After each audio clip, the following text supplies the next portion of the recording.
എൻ്റെ പ്രിയപ്പെട്ട സഹോദരങ്ങളെ, ഇന്ന് ലോകത്തില്ലാത്തത് സമാധാനമാണ്. സമാധാനം കിട്ടുന്നില്ല ലോകത്ത്. എവിടെ നിന്നാണ് സമാധാനം കിട്ടുന്നത് എന്ന് ജനങ്ങളിങ്ങനെ തിരക്കി നടക്കുകയാണ്.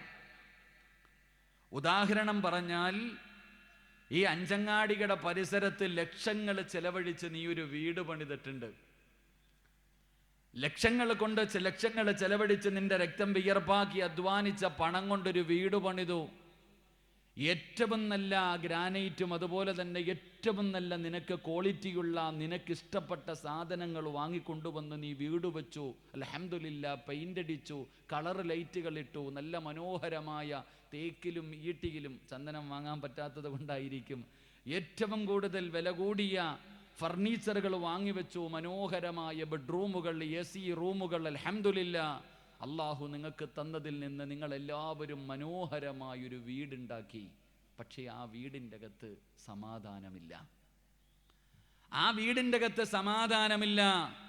അള്ളാഹുവിൻ്റെ വിശുദ്ധമായ ഖുർആൻ പറഞ്ഞു, വല്ലാഹു ജഅല ലക്കും മിൻ ബുയൂത്തിക്കും സകന. വീട് സമാധാനം തരുന്ന ഒരിടമാ.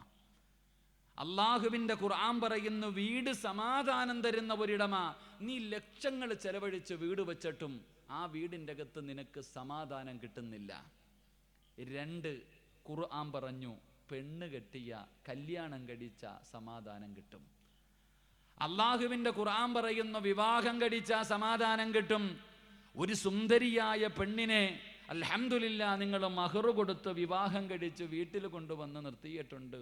ഓളുടെ കൂടെ കിടന്നിട്ട് തൃപ്തിപ്പെടാനും പറ്റുന്നില്ല, ഓളെ നോക്കിയിട്ടൊരു സമാധാനവും ഇല്ല. നമ്മൾ പറയണത് പെണ്ണ് കെട്ടിയതോടുകൂടി സമാധാനം പോയെന്നാണ് പറയണേ, ഇല്ലേ താത്താമാരെ? എന്ത് സന്തോഷത്തോടെ വാപ്പാടെ ഉമ്മാടെ കൂടെ സുഖമായിട്ട് ജീവിച്ചിരുന്ന നീ കല്യാണം കഴിഞ്ഞതോടുകൂടി നിന്റെ സന്തോഷം പോയെന്നാ നിങ്ങളിൽ അധികം പേരും പറയുന്നത്. അപ്പൊ കല്യാണം കഴിച്ചിട്ടും പടച്ചവനെ സമാധാനം കിട്ടുന്നില്ല. ഖുർആൻ പറയുന്നു 3, നിങ്ങളുടെ മക്കളുടെ മുഖത്ത് നോക്കിയാൽ നിങ്ങൾക്ക് സമാധാനം കിട്ടും. അള്ളാഹുവിൻ്റെ വിശുദ്ധമായ ഖുർആൻ പറഞ്ഞു, അതാണല്ലോ കൺകുളിർമയുള്ള മക്കൾ. മക്കളുടെ മുഖത്ത് നോക്കിയാൽ തന്നെ സമാധാനം കിട്ടും.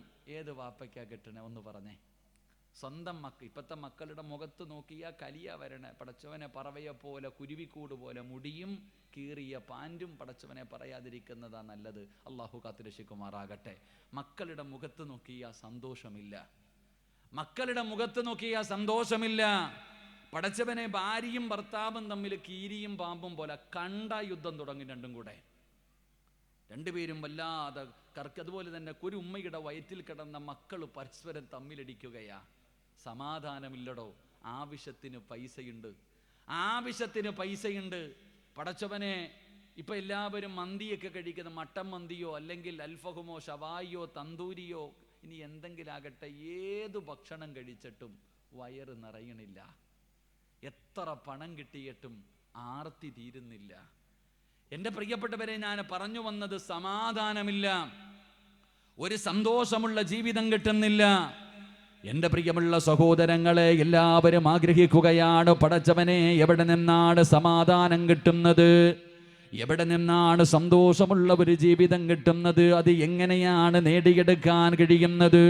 വീടിൻ്റെ അകത്ത് സമാധാനമില്ല, കുടുംബജീവിതത്തിൽ സമാധാനമില്ല, പടച്ചവനെ മക്കളിൽ സമാധാനമില്ല, ഒന്നിലും സമാധാനമില്ലാതെ പടച്ചവനെ എങ്ങനെയെങ്കിലും പടച്ചവനെ ഒരു നല്ല ജീവിതം കിട്ടണമെന്ന ആഗ്രഹത്തോടെ എവിടെ നിന്നാണ് സമാധാനം നേടിയെടുക്കാൻ കഴിയുന്നതെന്ന് പറഞ്ഞ് തിരഞ്ഞുകൊണ്ട് നടക്കുന്നവര് അത് പണം കൊടുത്ത് വാങ്ങാൻ പറ്റുന്നതല്ല, ആൾബലം കൊണ്ട് നേടിയെടുക്കാൻ പറ്റുന്നതല്ല, പടച്ചവനെ രാഷ്ട്രീയ ബലം കൊണ്ട് എടുക്കാൻ പറ്റുന്നതല്ല. പിന്നെ അത് പടച്ച റബ്ബ് തരണമല്ലോ. അത് അള്ളാഹുവിന്റെ അനുഗ്രഹമാണെന്ന് നബി മുഹമ്മദ് മുസ്തഫ സല്ലല്ലാഹു അലൈഹി വസല്ലമ തങ്ങൾ പറയുന്നു, സമാധാനമെന്ന് പറയുന്നത് അള്ളാഹു തരുന്ന ഒരു അനുഗ്രഹമാണ്. അത് അള്ളാഹ് ഇഷ്ടപ്പെട്ടവർക്കേ കൊടുക്കൂ. അത് കിട്ടണമെങ്കിൽ പടച്ചവനെ പഠിച്ചവനെ കഷ്ടപ്പാടുണ്ട്. എങ്ങനെയാണ് സമാധാനമുള്ള ജീവിതം കിട്ടുന്നത്? അത് വെറുതെ കിട്ടില്ലല്ലോ. അല്ലാഹുവിന്റെ പരിശുദ്ധമായ ഖുർആൻ എവിടെന്ന് പറയുന്നു, സമാധാനമുള്ള ഒരു ജീവിതം വേണോ, സന്തോഷമുള്ള ഒരു ജീവിതം വേണോ? ഈ ദുനിയാവിൽ അല്ലാഹു തന്നിരിക്കുന്ന ആയുസ് സന്തോഷത്തോടെ സമാധാനത്തോടെ ജീവിച്ച് മരിക്കുമ്പോ സമാധാനത്തോടുകൂടി അല്ലാഹുവേ ഷഹാദത്ത് കലിമ പറഞ്ഞുകൊണ്ട് വെള്ളിയാഴ്ച രാവിലോ പകലിലോ നന്മ ചെയ്ത് തൗബ ചെയ്ത് പടച്ചവനെ ഷഹീദിനെ പോലെ ലാ ഇലാഹ ഇല്ലല്ലാഹ് എന്നുറക്കെ പറഞ്ഞുകൊണ്ട് ഷഹീദിനെ പോലെ മരിക്കാൻ നിനക്ക് ആഗ്രഹമുണ്ടോ? അല്ലാഹുവിന്റെ വിശുദ്ധമായ ഖുർആൻ എവിടെന്ന് പറയുകയാ, സമാധാനമുള്ള ഒരു ജീവിതം കിട്ടാൻ, ഈ ദുനിയാവിലെ സന്തോഷമുള്ള ഒരു ജീവിതം കിട്ടാൻ അതിനുള്ള വഴി എന്താണെന്ന് അല്ലാഹുവിന്റെ ഖുർആൻ പറയുകയാ. അല്ലാഹുവിന്റെ പരിശുദ്ധമായ ഖുർആൻ എവിടെന്ന് പറയുകയാ, മൻ അമില സ്വാലിഹൻ മിൻ ദകരിൻ ഔ ഉൻസാ വഹുവ മുഅ്മിൻ. അല്ലാഹുവിന്റെ വിശുദ്ധമായ ഖുർആൻ എവിടെന്ന് പറഞ്ഞു തരികയാ, ഈ ദുനിയാവിലൊരു നല്ല ജീവിതം കിട്ടാൻ, ഈ ദുനിയാവിലൊരു സമാധാനമുള്ള ജീവിതം കിട്ടാ അല്ലാഹുവിന്റെ വിശുദ്ധമായ ഖുർആൻ പറയുന്നു, മൻ അമില സ്വാലിഹൻ മിൻ ദകരിൻ ഔ ഉൻസാ വഹുവ മുഅ്മിൻ ഫലനുഹയ്യന്നഹു ഹയാതൻ ത്വയ്യിബാ. അല്ലാഹുവിന്റെ വിശുദ്ധമായ ഖുർആൻ എവിടെന്ന് പറയുകയാണ്, ഹയാതൻ ത്വയ്യിബാ, ഒരു നല്ല ജീവിതം അല്ലാഹു നിങ്ങൾക്ക് തരും സഹോദരാ. ഒരു സമാധാനമുള്ള ജീവിതം, ഒരു സന്തോഷമുള്ള ജീവിതം, ഒരു ആനന്ദമുള്ള ജീവിതം. കൊട്ടാരമില്ല കുടിലാണെങ്കിലും ചോർന്നൊലിക്കുന്ന കൂരയാണെങ്കിലും സമാധാനമുണ്ടല്ലോ. പടച്ചവനെ മട്ടനും മന്തിയും ഇല്ലെങ്കിൽ കഞ്ഞിയും പയറുമാണെങ്കിലും തിന്നാ വയറ് നിറയുമല്ലോ. പടച്ചവനെ നമ്മുടെ പൊന്നാര മക്കളെ കാണുമ്പോ തൃപ്തിപ്പെടാൻ കഴിയുന്നുണ്ടല്ലോ. സൗന്ദര്യമില്ലാത്തവളാണെങ്കിലും അവളുടെ കൂടെ കിടക്കുമ്പോ പടച്ചവനെ നമുക്ക് തൃപ്തി ലഭിക്കുന്നല്ലോ. അല്ലാഹു തന്നതിൽ മുഴുവനും ബറക്കത്ത് ലഭിച്ച സമാധാനത്തോടെ സന്തോഷത്തോടുകൂടി ഈ ദുനിയാവിൽ ജീവിക്കണമെങ്കിൽ അല്ലാഹു പറയുന്നു, മൻ അമില സ്വാലിഹാ, സൽക്കർമ്മങ്ങൾ അധികമായിട്ട് നിങ്ങൾ പ്രവർത്തിക്കണേ, ഒരുപാട് നന്മകൾ നിങ്ങൾ ചെയ്യണേ, ഒരുപാട് സൽക്കർമ്മങ്ങൾ നിങ്ങൾ ചെയ്യണേ. അതുകൊണ്ട് എൻ്റെ പ്രിയപ്പെട്ടവരോട് പറയുകയാ, വല്ലാത്ത ഒരു കാലഘട്ടത്തിലൂടെയാ ഞാനും നിങ്ങളും കടന്നു പോകുന്നത്. പരീക്ഷണത്തിന്റെ തീച്ചൂളയിലൂടെയാണ് ഞാനും നിങ്ങളും കടന്നു പോകുന്നത്. അതുകൊണ്ട് എൻ്റെ പ്രിയപ്പെട്ടവരോട് പറയുകയാണ്, സന്തോഷമുള്ള ഒരു ജീവിതം വേണോ, സമാധാനമുള്ള ഒരു ജീവിതം വേണോ? അങ്ങനെയുള്ള ജീവിതം കിട്ടാനുള്ള വഴി എന്തെന്നറിയോ? നിനക്ക് തോന്നുന്നത് പോലെ ജീവിച്ചാ പോരാ, നിനക്ക് തോന്നുന്നത് പോലെ ജീവിച്ചാ പോരാ. അല്ലാഹുവിന്റെ പരിശുദ്ധമായ ഖുർആനും ദീനും പറയുന്ന രീതിയിൽ, അല്ലാഹുവിന്റെ പ്രവാചകന് പറഞ്ഞു തരുന്ന രീതിയിൽ നമ്മൾ ജീവിച്ചാൽ പടച്ചവനെ സമാധാനം കിട്ടുമല്ലോ. അത് തേടി നടക്കുന്നവരുണ്ടല്ലോ. പടച്ചവനെ എല്ലാവരും മഹാന്മാരെ ഇഷ്ടപ്പെടുന്നവരാണ്, മക്ബറകളിലേക്ക് കടന്നു പോകുന്നവരാ, അല്ലാഹുവിന്റെ ഔലിയാക്കന്മാരെ സ്നേഹിക്കുന്നവരുണ്ടല്ലോ, അല്ലാഹു ഇഷ്ടപ്പെട്ടവരെ സ്നേഹിക്കുന്നവരുണ്ടല്ലോ. പടച്ചവനെ സ്നേഹിക്കണമല്ലോ, അല്ലാഹുവിന്റെ ഔലിയാക്കന്മാരെ സ്നേഹിക്കണമല്ലോ. അവിടെ പോയി ദുആ ചെയ്യുന്നവരാണല്ലോ. ആ മക്ബറകളുടെ മുന്നിലേക്ക് കടന്നു ചെല്ലുമ്പോ ഏകദേശമുള്ള ഏതു മക്ബറയുടെ മുമ്പിലേക്ക് കടന്നു ചെന്നാൽ അവിടെ ഒരായത്ത് എഴുതി വച്ചിരിക്കുന്നത് കാണാം. എല്ലാ മക്ബറകളുടെ മുന്നിലും പടച്ചവനെ ഒരായത്ത് എഴുതി വച്ചിരിക്കുന്നത് കാണാം. അത് വെറുതെ എഴുതി വച്ചിരിക്കുന്നതല്ല, അത് വെറുതെ എഴുതി വച്ചിരിക്കുന്നതല്ല. എൻ്റെ പ്രിയപ്പെട്ടവരെ, മഹാന്മാരെ സ്നേഹിക്കണം, അവരെ ആദരിക്കണം, അവരെ ബഹുമാനിക്കണം, അവരെ ഹൃദയത്തിന്റെ ഉള്ളറകളിൽ നമ്മൾ കൊണ്ടു നടക്കണം. അല്ലാഹു തരുന്ന പ്രതിഫലം എന്തെന്നറിയോ? എന്തിനാ ഇതൊക്കെ ചെയ്യുന്നതെന്ന് ചോദിക്കുന്നവരുണ്ട്. ഇതിന്റെ ആവശ്യമുണ്ടോ എന്ന് ബുദ്ധി കൂടിപ്പോയപ്പോ പറയുന്നവരുണ്ട്. എങ്കിൽ എൻ്റെ പ്രിയപ്പെട്ടവരെ, ഇതൊന്നും വെറുതെയല്ല. അവരെ സ്നേഹിക്കുന്നതിലൂടെ അല്ലാഹുവിന്റെ ഔലിയാക്കന്മാര് സയ്യിദ് പണ്ഡിതന്മാര്, ഉസ്താദന്മാര്, ഹാഫിളീങ്ങള് എല്ലാവരും സ്നേഹിക്കുമല്ലോ. ആ സ്നേഹം വെറുതെയല്ല, കൊടുത്താ തിരിച്ചു കിട്ടുന്നതാ. ഒരു ചരിത്രം പറയട്ടെ. മഹാനായ ആദരവായ പ്രവാചകൻ നബി മുഹമ്മദ് മുസ്തഫ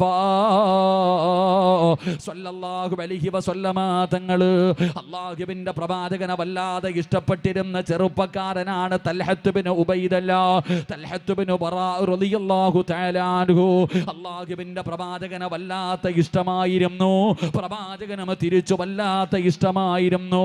രണ്ടുപേർക്കും വല്ലാത്ത സ്നേഹമാണ്. തൽഹത്ത് ബിൻ ബറാ എന്ന് പറയുന്ന ചെറുപ്പക്കാരൻ അല്ലാഹു ഒരു പരീക്ഷണം കൊടുത്തു, ഒരു രോഗം കൊടുക്കുകയാ. പടച്ചവനെ വല്ലാത്ത ഒരു രോഗമായിരുന്നു, വളരെ വേദനയാണ്, പ്രയാസമാണ്, നടക്കാൻ കഴിയുന്നില്ല, കിടന്ന കിടപ്പിലാണ്. വൈകുന്നേര സമയമായ തൽഹത്ത് ബിൻ ബറാഇന്റെ ബോധം നഷ്ടപ്പെടുകയാ. പിന്നെ എപ്പോഴെങ്കിലും ആയിരിക്കും വരുന്നത്. വളരെ പ്രയാസത്തിൽ കിടക്കുകയാണെന്നറിയുമ്പോ ആദരവായ പ്രവാചകൻ നബി മുഹമ്മദ് മുസ്തഫ സ്വല്ലല്ലാഹു അലൈഹി വസല്ലമ തങ്ങൾ അവിടെന്ന് കാണാ പോകുകയാണ്. ഈ ചെറുപ്പക്കാരൻ രോഗം പിടിച്ച് കിടക്കുന്നതാണെന്നറിയുമ്പോ അല്ലാഹുവിന്റെ പ്രവാചകൻ അവിടെന്ന് രോഗസന്ദർശനം നടത്താ കടന്നു പോവുകയാ. അല്ലാഹുവിന്റെ പ്രവാചകൻ ഒരുപാട് ദൂരം സഞ്ചരിച്ചു. തൽഹത്ത് ബിൻ ബറാ എന്ന് പറയുന്ന ചെറുപ്പക്കാരന്റെ വീടിനകത്തേക്ക് മുത്തുനബി കടന്നു വരുമ്പോ ബോധമില്ലാതെ കിടക്കുകയാ, ബോധം നഷ്ടപ്പെട്ട് കിടക്കുകയാ. അല്ലാഹുവിന്റെ പ്രവാചകൻ അടുത്തു പോയിരുന്നു. റസൂലുള്ളാഹി തങ്ങൾ ദുആ ചെയ്തു. പടച്ചവനെ ഒരുപാട് സമയം അവിടെ ഇരുന്നു, പക്ഷേ തൽഹത്ത് ബിൻ ബറാഇന് ബോധം വരുന്നില്ല, അവിടെന്ന് ബോധം വന്നില്ല. അല്ലാഹുവിന്റെ പ്രവാചകൻ ഒരുപാട് നേരം അവിടെ സമയം ചെലവഴിച്ചു. അവസാനം അവിടെന്ന് ഇറങ്ങുമ്പോ അല്ലാഹുവിന്റെ പ്രവാചകന് മനസ്സിലായി, പടച്ചവനെ ഈ ചെറുപ്പക്കാരൻ മഹാനായ തൽഹത്ത് ബിൻ ബറാഇന്റെ മരണം അടുത്തിരിക്കുകയാണ്, സക്കറാത്തിന്റെ അവസ്ഥയിലാണ്, മരണത്തിന്റെ അടയാളങ്ങൾ കാണുന്നുണ്ട്. അല്ലാഹുവിന്റെ പ്രവാചകൻ അവിടെന്ന് മനസ്സിലായി. കുടുംബക്കാരെ വിളിച്ചിട്ട് പറഞ്ഞു, ഈ ചെറുപ്പക്കാരൻ മരിച്ചാൽ, ഈ തൽഹത്ത് ബിൻ ബറാഉ മരിച്ചാ എന്നെ അറിയിക്കണമെന്ന് അല്ലാഹുവിന്റെ പ്രവാചകന് കുടുംബക്കാരോട് പറയുകയാ. എപ്പോ മരിച്ചാലും എന്നെ അറിയിക്കണേ. അല്ലാഹുവിന്റെ പ്രവാചകൻ അവിടുന്ന് കുടുംബക്കാരോട് പറഞ്ഞു കൊടുത്തിട്ട് പോകുകയാ. എന്റെ പ്രിയമുള്ളവരെ, തൽഹത്ത് ബിൻ ബറാഇന് ബോധം വന്നു. കുടുംബക്കാര് പറഞ്ഞു, തൽഹാ നീ എത്ര വലിയ ഭാഗ്യവാനാ, അല്ലാഹുവിന്റെ പ്രവാചകൻ നിന്നെ കാണാമെന്നല്ലോ, അല്ലാഹുവിന്റെ റസൂൽ രോഗസന്ദർശനം നടത്തിയല്ലോ, നിനക്ക് വേണ്ടി ദുആ ചെയ്തല്ലോ. കുടുംബക്കാരോട് ചോദിച്ചു, അല്ലാഹുവിന്റെ പ്രവാചകൻ എന്താണ് പറഞ്ഞത്? അവിടെന്ന് പറഞ്ഞു, ത്വൽഹാ നീ മരിച്ചാൽ അറിയിക്കണമെന്ന് പറഞ്ഞിട്ടാ പോയത്. തൽഹത്ത് ബിൻ ബറാ എന്ന് പറയുന്ന ചെറുപ്പക്കാരൻ പറയുകയാ, ഞാൻ രാത്രിയിലാണ് മരിക്കുന്നതെങ്കിൽ ഒരു കാരണവശാലും നിങ്ങൾ അല്ലാഹുവിന്റെ റസൂലിനോട് പറയല്ലേ. ഞാൻ രാത്രിയിലാണ് മരിക്കുന്നതെങ്കിൽ നിങ്ങൾ അല്ലാഹുവിന്റെ പ്രവാചകനോട് പറയരുത്. കാരണം എന്തെന്നറിയുമോ? ഇദാ മിത്ത ഫലാ തുർസിൽ ഇലൻ നബി സല്ലല്ലാഹു അലൈഹി വസല്ലം ലിഅന്നി അഖാഫു അലൈഹി മിനൽ യഹൂദ്.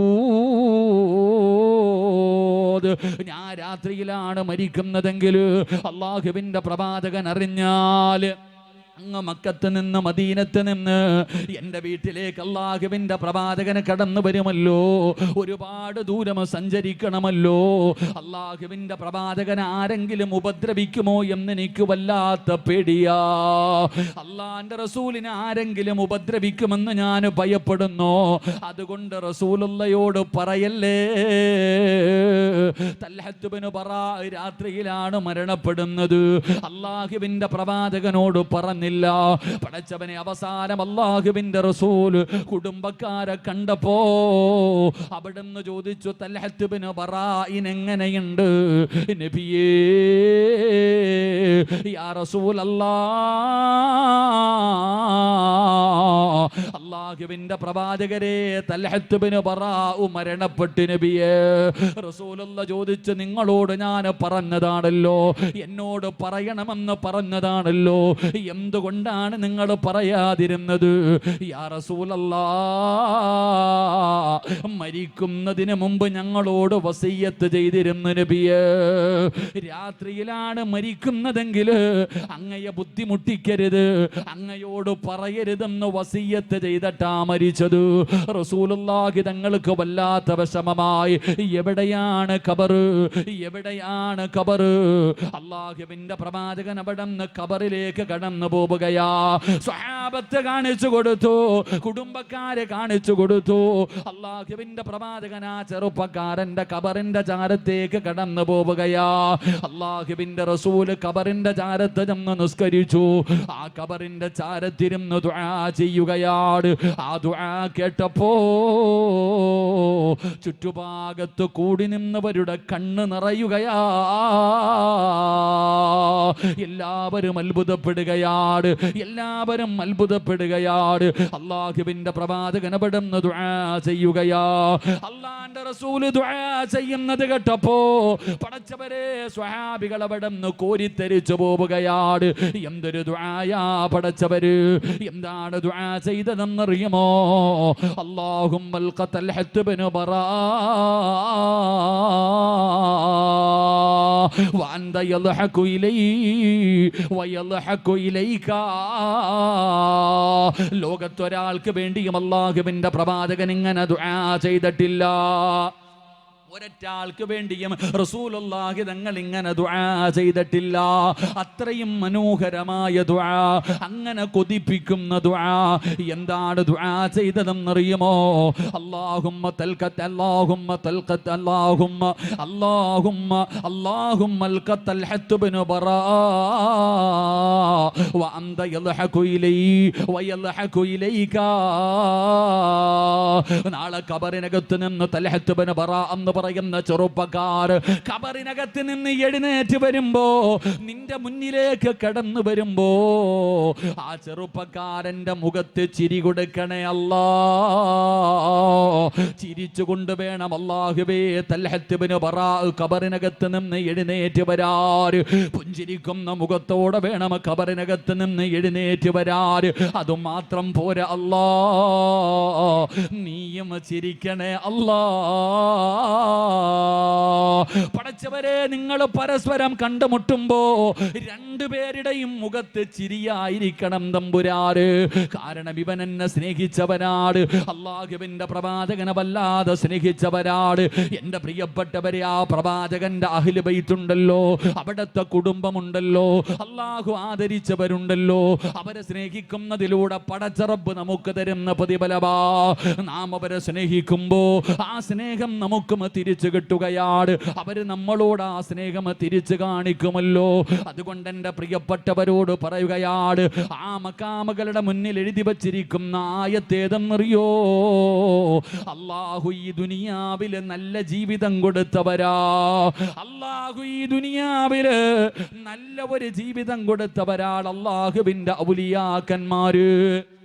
അല്ലാഹുവിന്റെ ഔലിയാക്കന്മാര് പടച്ചവനെ, അവർക്കുണ്ടായിരുന്ന രണ്ട് ഗുണമാണ്, അവർക്കുണ്ടായിരുന്ന രണ്ട് ഗുണമാണ് മക്ബറയുടെ മുന്നിൽ എഴുതി വച്ചിരിക്കുന്നത്. അലാ ഇന്ന ഔലിയാ അല്ലാഹി ലാ ഖൗഫുൻ അലൈഹിം വലാ ഹും യഹ്സനൂൻ. രണ്ട് ഗുണങ്ങളെ കുറിച്ച് അല്ലാഹു എഴുതി വച്ചിരിക്കുകയാ. അല്ലാഹു പറയുകയാണ്, ലാ ഖൗഫുൻ അലൈഹിം വലാ ഹും യഹ്സനൂൻ. അല്ലാഹു അവർക്ക് കൊടുത്തിരിക്കുന്ന രണ്ട് പ്രതിഫലത്തെ കുറിച്ച് ഖുർആൻ അവിടുന്ന് പറയുകയാ. ഈ സദസ്സിലിരിക്കുന്നവരോട് പറയുകയാണ്, നിങ്ങൾക്ക് സമാധാനം വേണോ, സന്തോഷമുള്ള ജീവിതം വേണോ, ഈ ദുനിയാവും ആഖിറവും രക്ഷപ്പെടണോ? ഒന്നാമതായി ചെയ്യേണ്ട കാര്യം എന്തെന്നറിയോ? അല്ലാഹ് പഠിക്ക്, അല്ലാഹ് പഠിക്ക്. ഈമാൻ നിന്റെ ഹൃദയത്തിന്റെ അകത്തേക്ക് ഇറങ്ങട്ടെ. വെറുതെ മുസ്ലിമാണെന്ന് പറഞ്ഞ് നടന്നാ പോരാ.